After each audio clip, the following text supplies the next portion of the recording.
Hi, I'm Andrew Henderson, editor-at-large of NomadCapitalist.com, where we share tips on finding more freedom, more opportunity, and a better lifestyle by looking beyond your own borders. Now, I'm going full-scale tourist on you. I'm here in Vang Vieng, Laos, actually tubing down the river, which is a favorite tourist pastime. This is a big backpacker city. And while I'm not a backpacker, and I'm not here for backpacking reasons, I'm actually here for business reasons. I thought it'd be something interesting to do, to tube down the river and do a video and talk about some of the things that I've seen outside of the capital city, which I've been writing a lot about lately. This city of Vang Vieng used to be a sprawling backpacker destination. People would be jumping off of cliffs 50 feet high. There were slides going into the river.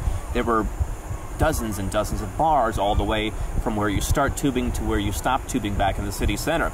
And the Lao government in the capital city basically shut it down at the end of last year, 2012, because dozens of people were dying here every year from doing stupid stuff they shouldn't have been doing while they were really drunk.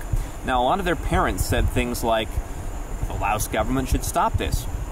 I disagree entirely. I say the parents and their children are the ones who are more responsible than a random government or a country for people doing stupid stuff. You should not be jumping off of 50-foot ledges into shallow waters. But it's another example of why, while I am very passionate about frontier markets, you have to understand where you're going to do business. If you're used to statism and lots of regulations, Laos or other frontier markets are going to be a very different environment for you. It's a big change of pace and you have to adapt. Yes, there are fewer regulations. Yes, you can do more stuff. Yes, there are more freedoms. But there are things you have to take into consideration. It's one reason why I wrote at NomadCapitalist.com that I believe having a foreign business partner is a good idea to help you navigate the vast cultural differences that you'll find.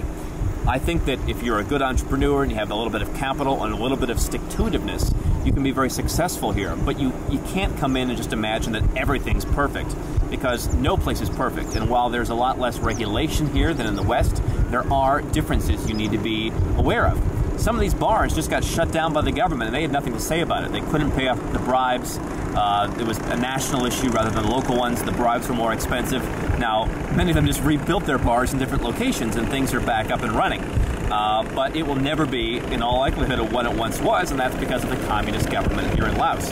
One thing to consider, while I do think there are a lot of opportunities, you have to understand that governments will do what's best for them, and you need to know what you're getting into.